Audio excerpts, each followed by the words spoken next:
Welcome back again mga kahawhaw. In part 1 of this video, I taught you guys on how to create a Google account.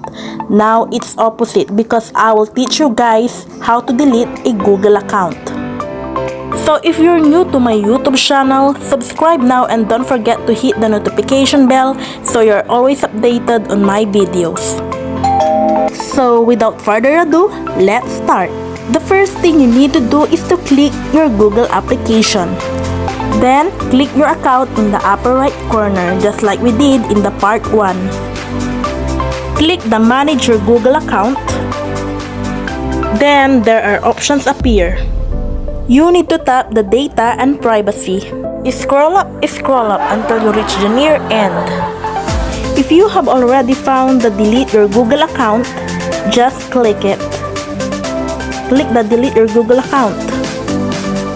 Then, you need to verify it by typing your password.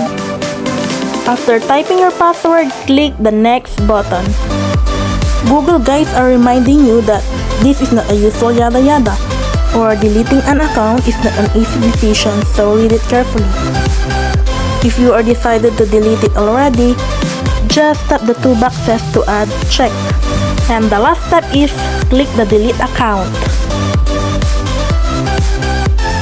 And now, your account has been deleted.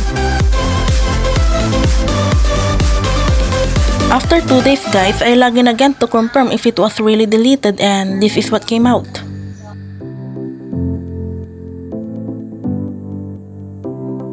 As you can see, my account has actually been deleted.